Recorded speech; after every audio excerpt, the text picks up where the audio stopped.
যোগাযোগের মাধ্যমটিও ছিলেন চপল বিশ্বাস। চপলটা আমাদের অত্যন্ত প্রাণের মানুষ, অত্যন্ত ভালোবাসার একজন মানুষ, যার সাথে মন থেকে ঝগড়াও করা যায়।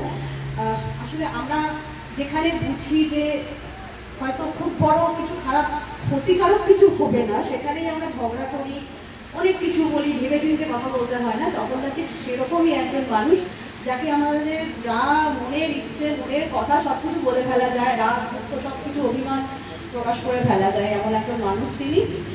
চপলদার যে পত্রিকাটি, তার নাম চেতনা। আমার নিজের গবেষণার বিষয় ছিল মনস্তত্ত্ব। তো সেখান থেকে আমি চেতনা সম্পর্কে আমার যেটুকুনি মানে মনে হয় আর কি, যে আমাদের মগ্ন চেতনা, যেটা কবিদের যা সব থেকে বেশি করে থাকে, যেটা আমার মধ্যে নেই, কারণ আমি কবি নই, আমি কবিতা লিখতে পারি না। তো সেই মগ্ন চেতনা, যে মাথার ভেতরে এক বোধ কাজ করে, সেই বোধটা আরো বেশি বেশি করে জাগুক, কবির সংখ্যা আরো বেশি বেশি করে বাড়ুক, তাহলেই বোধহয় এত হানাহানি, এত যন্ত্রণা, কেন এই হিংসাদেশ, কেন এই ছদ্মবেশ, এগুলো দূর হবে। আমাদের সঙ্গে যুক্ত রয়েছেন কথা শিল্প। সত্যি তো কথাটাই তাদের শিল্প, শিল্পিত উচ্চারণ তারা করেন বলেই তিনি কথা শিল্পের কর্ণধার। তিনি প্রীতম ভট্টাচার্য, অত্যন্ত শ্রদ্ধার একজন মানুষ। তিনি নিয়মিতভাবে বেশ কিছু কাজ করেছেন। বিশেষ করে আমার যেটা ভীষণ ভালো লাগে সেটা হচ্ছে তিনি মনীষীদের, কোনো একজন মনীষীকেও বোধহয় তিনি বাদ দেন না স্মরণ করা থেকে। এটা সত্যিই খুব শিক্ষণীয়। খোলা চিঠির তারক দেবনাথ আমাদের অত্যন্ত ভালোবাসার একজন মানুষ।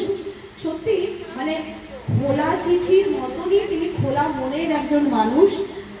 আমার খুব ভালো লাগে তার যখন বিভিন্ন পোস্ট দেখতে পাই বা তার যখন কথা শুনি, তখন বোঝা যায় যে এই মানুষটা সত্যি মনের দিক থেকে খুব উদার, এবং তিনি সকলকেই গ্রহণ করতে পারেন। সেই জন্যই তিনি খোলা চিঠি এরকম একটি নামকরণ হয়তো করেছেন, যাকে মুক্ত কণ্ঠে, মুক্ত হস্তে অনেক কিছু লিখে দেওয়া যায়, জানানো যায়। আমাদের সঙ্গে আর একজন রয়েছেন শব্দসেনা। শব্দসেনার দিলীপদাকে আমি খুব শ্রদ্ধা করে তুমি ডেকে ফেলি অনেক সময়। আমার পরে মনে হয় যে মানে আজকেই শুনলাম দিলীপদার থেকে 60 বছর বয়স, এটা আমার উচিত নয়, কিন্তু তাকে আমি তুমি বলি, কারণ তার মধ্যে সেই সহজভাবে গ্রহণ করে নেওয়ার একটা ক্ষমতা বা প্রশ্রয় দেওয়ার একটা মানসিকতা। আমি মনে করি আমাকে কিছু কিছু মানুষ প্রশ্রয় দেন বলেই আমি এখনো দাঁড়িয়ে আছি, না হলে মাঝে মাঝে এত ভঙ্গুর লাগে, ভেতরটা এত ক্ষয়ে যায়। ভেতরের ক্ষয়টা তো সবাই দেখতে পান না।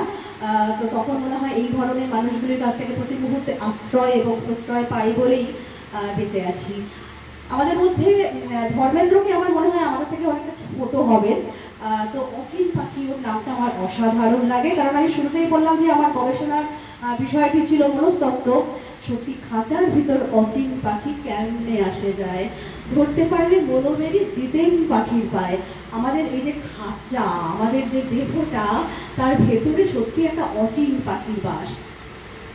তোমার ঘরে বাস করে কারা তুমি জানো না, আমার ভেতরে যে কি, আমার ভেতরে যে কি চাহিদা। একটি খুব সুন্দর সম্পর্কের মধ্যে থেকেও আমার মনে অন্য কিছু উঁচু করতে পারে, আমার মনের মধ্যে অন্য কেউ উঁচু দিতে পারে। আমাদের ভেতরে অচিন পাখির বাস, আমরা নিজেরাই জানি না আমার ভেতরে কে বাস করে।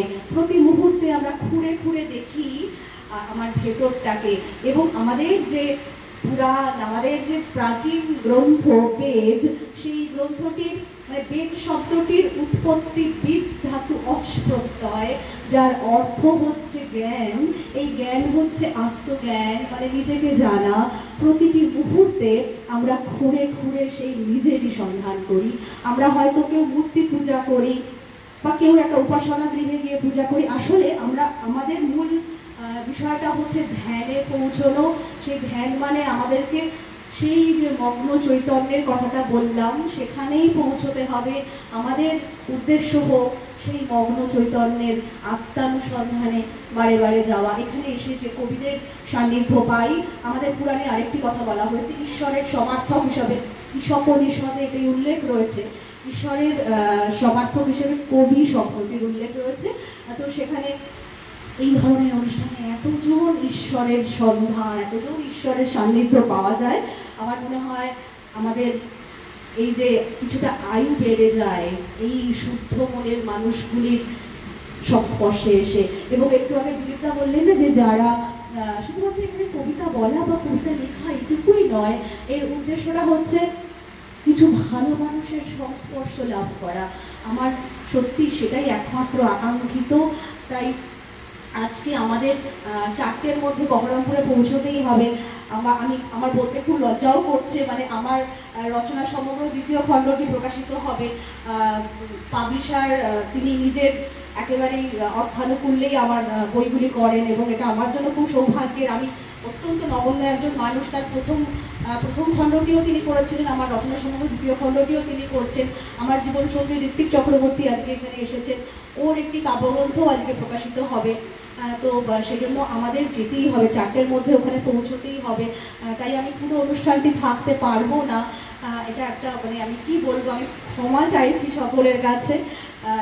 সকলকে আবারও আমার আন্তরিক প্রণাম, শ্রদ্ধা, শুভেচ্ছা, ভালোবাসা, অনেক অনেক মায়া, মমতা। নমস্কার।